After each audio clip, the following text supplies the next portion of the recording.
Hi guys, welcome back to another cinematic mic review. Today I'm actually going to be reviewing a movie in my DVD collection. I think I said last time that I wanted to do a review of my collection, so I'm starting off right now. So just to kind of give you a little bit of information on my DVD collection, I do the whole alphabetical order thing, so my DVDs are in alphabetical order. If there's numbers, I start off with numbers first, and then I go into the alphabetical order. The first chunk is all DVD, so they're probably gonna be old films because then after it goes into when I was able to afford Blu-rays. So the first chunk is alphabetical order DVDs, alphabetical order. Then I go to the Blu-rays, which is gonna start again alphabetical order. So it's gonna start over A through Z again when I get to the Blu-rays. If I get to them. But I pulled out the first one today to do this review, and the first one that came out was director Curtis Hanson's 8 Mile, which stars rapper artist Eminem in the film. So it's a film that I'm pretty sure everyone knows about. I gotta tell you, when I actually enjoy this film. The many times that I put this film on, I don't think I've ever was left like unsatisfied. I always leave satisfied with it. I still think it's a good movie all the time. So I didn't think I was gonna find anything bad in it, but who knows? I was paying attention to see what I could talk about the film.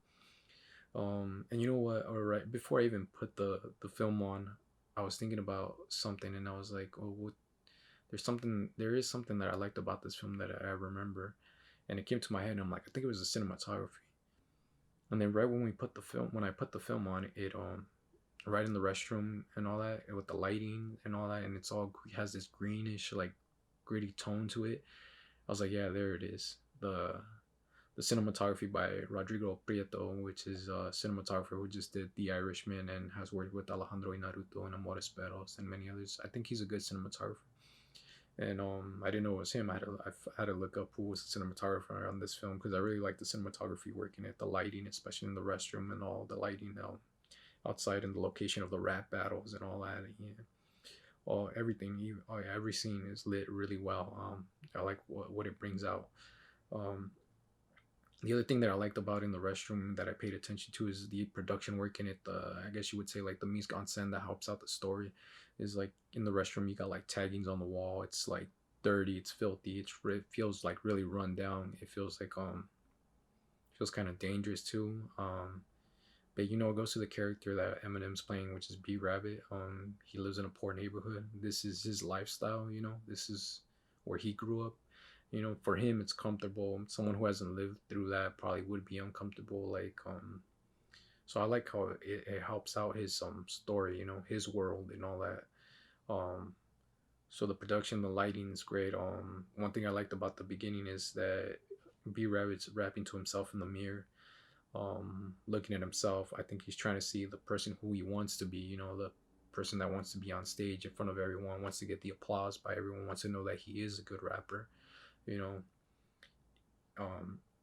And not that long after, he goes and he throws up, feeling sick, and we figure out that he's getting ready for a rap battle, and obviously this goes to stage fright, which is something common from people.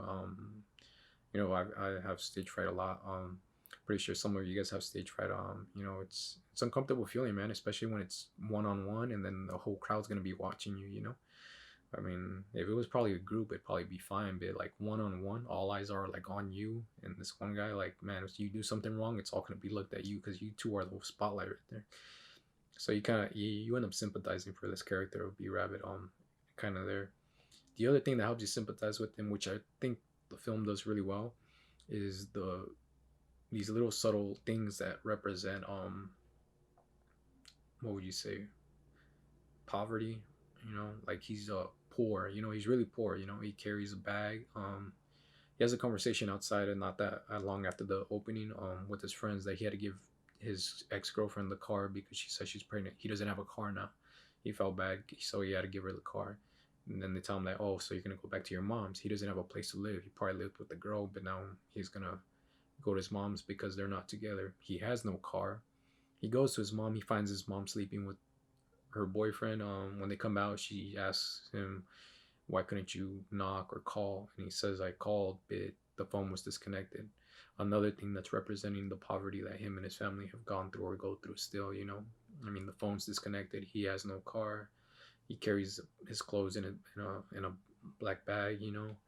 All that stuff. So I like those things because they're not shown, but they're said, which I don't know why it makes a much more impactful way of saying it that way instead of showing it. So you get to feel the poverty that they live in. Throughout the film, he comes out against some girl named Alex, which is played by Brittany Murphy, who's a great actress. Sadly, she had passed away years ago. She's pretty young. It was sad watching the film and her popping up because I remember when I was young, she was like almost in every film that I would go see in the theater. She every like other year she would come out. So it was kind of like sad looking at her, and I totally forgot that she was in the film. But she plays the role of Alex. Uh, Alex is another white person in this neighborhood. I think she would like to be a model or a photographer or something. Um, but there's a difference between her and B Rabbit. She's more like B Rabbit seems more serious, more mad about the life that he's lived. He's tired of it. She seems like she's tired of it too. But she's like she has a smile on all the time. She feels she wants to feel that future, and I think her like this. I'm not sure how to say it, but there's like this optimistic feeling that she has, I guess. And she wants to get out of there too. So it's not just him. You feel for these people that are in this neighborhood. They're just trying to make it out of there because they probably don't want that life for whatever comes after them. They're tired of it. They want to be free. They want to go out. They're tired of being poor and all that. Only like I said, Alex is more still has some like optimism in her. He feels like he's mad. He's tired of it already. There's a thing also, the thing that I like about this film is that they still film, which I'm pretty sure the film was about, that is these guys are seem like in their mid-20s, which they still kind of have like this high school feeling going through like actual adulthood.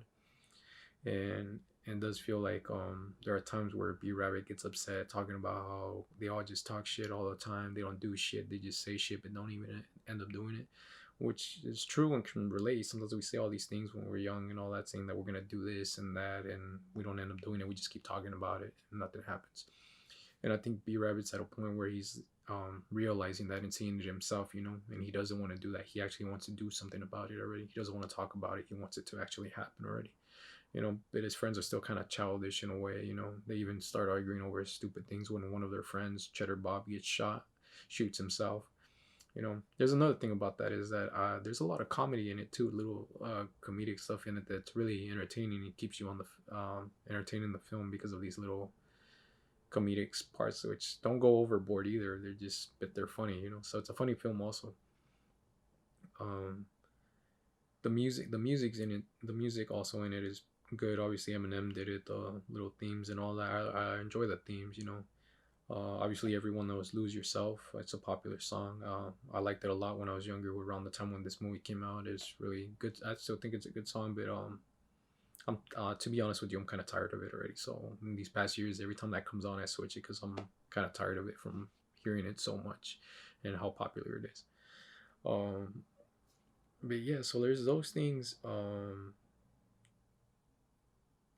And then he feels like at at the end there towards the end there's like a whole bunch of conflict, and obviously he's betrayed by Alex. At the end, like he goes through so much where I feel like it's the point where he's like, you know what, I've just did all this already. All this crap just happened to me. What do I have to lose? I just let me go do this now. So it's kind of him now being more like, to me it feels that way, that all this stuff just happened to him and he's just like, you know what, fuck it, I'm gonna go do it now. you know I don't care what happens. They can make fun of me, they can boo me, whatever, but I think it feels like, you know what, if I do this, I'll feel better about myself. So just go and do it. So that was a cool thing. I was always kind of thrown off that it was still the ending where he just goes back to work.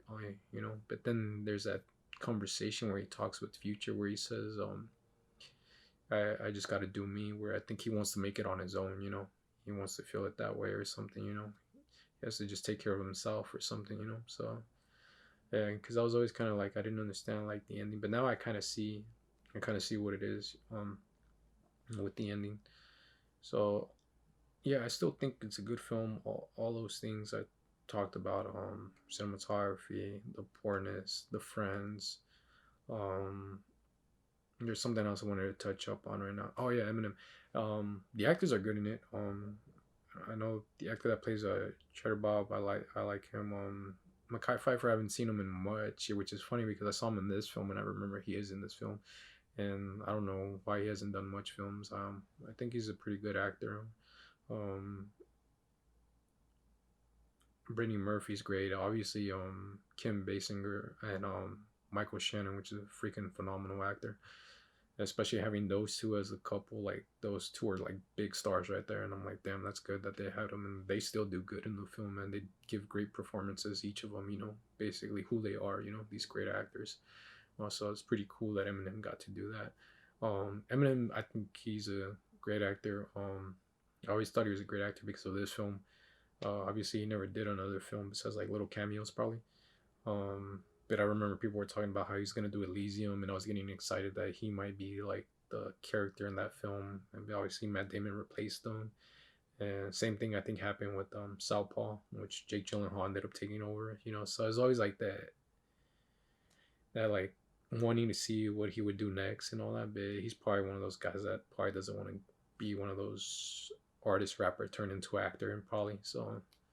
But it'd be amazing to see him in another film, a good film. But yeah, I think this film was good. I actually still like it. I'm glad that I still have it in my collection. I just gave you a little review on it.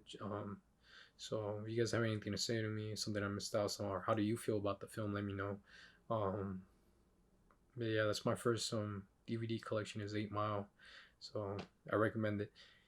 If you enjoy the review, please like and subscribe, and thank you very much.